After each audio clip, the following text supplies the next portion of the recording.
नमस्कार दोस्तों, कैसे हैं आप सभी लोग। तो मैं आ गया हूँ एक नया लेटेस्ट अपडेट और एक नई वीडियो लेकर आप सबके बीच।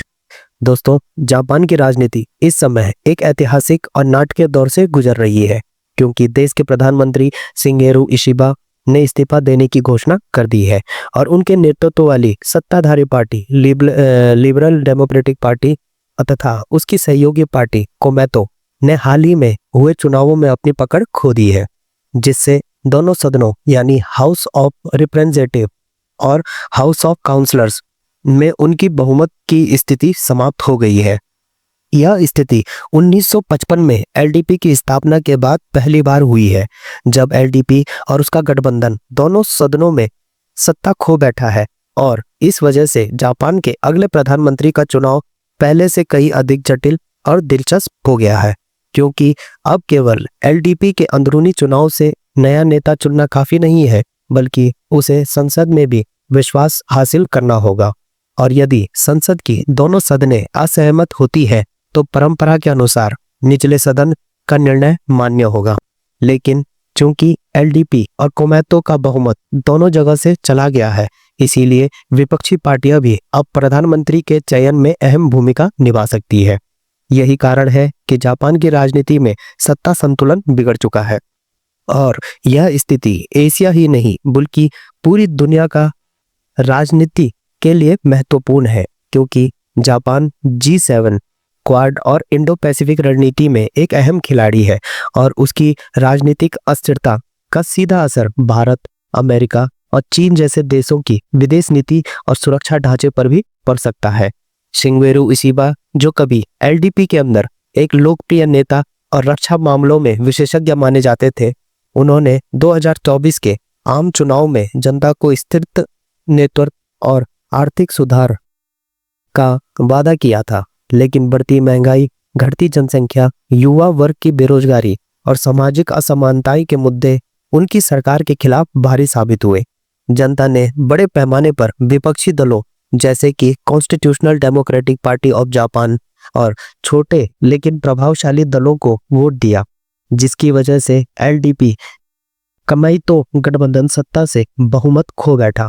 इसके बाद जुलाई 2025 में हुए हाउस ऑफ काउंसलर्स के चुनावों ने इस हार को और भी पुख्ता कर दिया और इशिबा की स्थिति पूरी तरह से कमजोर हो गई। परिणाम स्वरूप उन्हें अपने पद से इस्तीफा देने के लिए मजबूर होना पड़ा।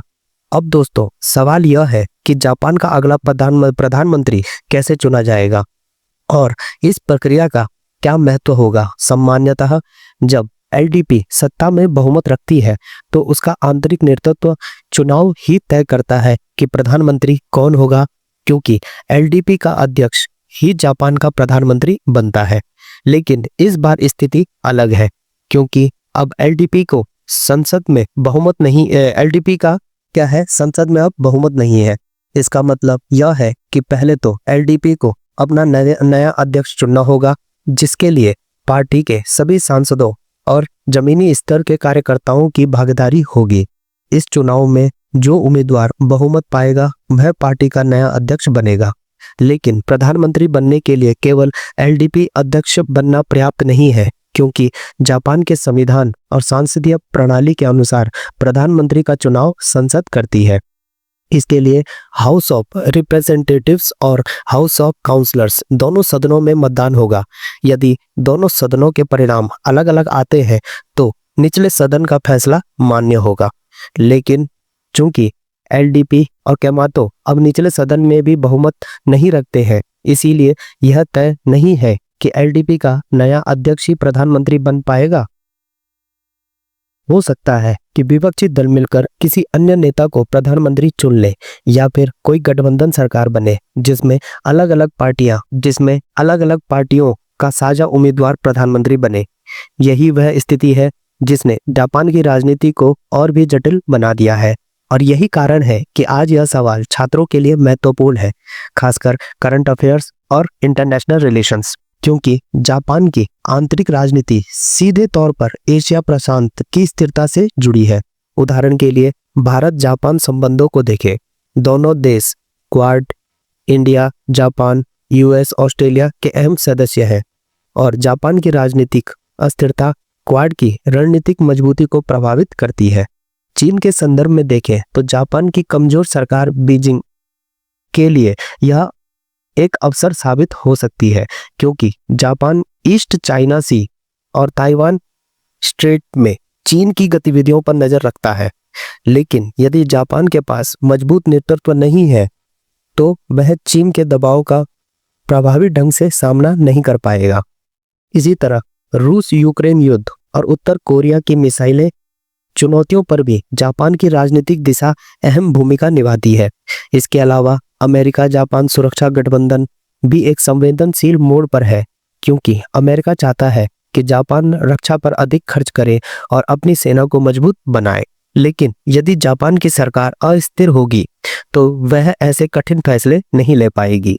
अब यदि हम केवल स्टूडेंट्स की दृष्टि से देखें तो यह घटना GS paper 2 international relation polity ऐसे और करंट अफेयर्स के लिए बहुत महत्वपूर्ण है, क्योंकि यहाँ आपको संसदीय राजनीति, संविधान, चुनाव प्रणाली और अंतर्राष्ट्रीय प्रभाव सभी को जोड़कर समझना होगा। इसके अलावा जापान की आंतरिक राजनीति का भारत की अर्थव्यवस्था पर भी असर है, क्योंकि जापान भारत का प्रमुख निवेशक है और कई इंफ्रास्ट्रक्चर प्रोजेक्ट जैसे बुलेट ट्रेन, स्मार्ट सिटी और इंडस्ट्रियल कॉरिडोर में उसकी भागीदारी है। अगर जापान में नेतृत्व अस्थिर होगा तो इन प्रोजेक्ट्स की गति धीमी पड़ सकती है। यही कारण है कि यह मुद्दा केवल जापान तक सीमित नहीं है, बल्कि वैश्विक परिप्रेक्ष्य में भी अहम है। इसीलिए यदि आप एक स्टूडेंट हैं और यूपीएससी या अन्य प्रतियोगी परीक्षाओं की तैयारी कर रहे हैं तो इस मुद्दे पर आपको 3 मुख्य पहलुओं में ध्यान रखना चाहिए। पहला, जापान की संसदीय प्रणाली और प्रधानमंत्री चुनने की प्रक्रिया। दूसरा, एलडीपी और कोमेतो की हार के कारण। और तीसरा, इस पूरी राजनीतिक उथल-पुथल का अंतर्राष्ट्रीय प्रभाव। इन तीनों को जोड़कर ही आप इस टॉपिक को गहराई से समझ पाएंगे और यह आपकी तैयारी को मजबूत करेगा। लास्ट में कहा जा सकता है कि शिगेरू इशिबा का इस्तीफा केवल जापान की राजनीति का आंतरिक मामला नहीं है, बल्कि ये एक ऐसी घटना है जो एशिया प्रशांत की भू राजनीति और वैश्विक शक्ति संतुलन को प्रभावित कर सकती है। यही कारण है कि छात्र समुदाय के लिए घटना करंट अफेयर्स में एक मस्ट रीड टॉपिक बन जाती है। तो दोस्तों, आपको क्या लगता है जापान का अगला प्रधानमंत्री कौन होगा? अपनी राय कमेंट बॉक्स में जरूर लिखें। क्या जापान की यह राजनीतिक हलचल एशिया पैसिफिक की राजनीति बदल देगी?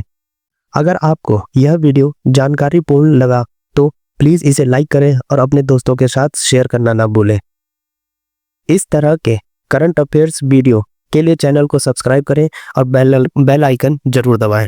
तो दोस्तों, मिलता हूं मैं दोबारा एक नई लेटेस्ट अपडेट और एक नई वीडियो के साथ। तब तक जुड़े रहिए। धन्यवाद।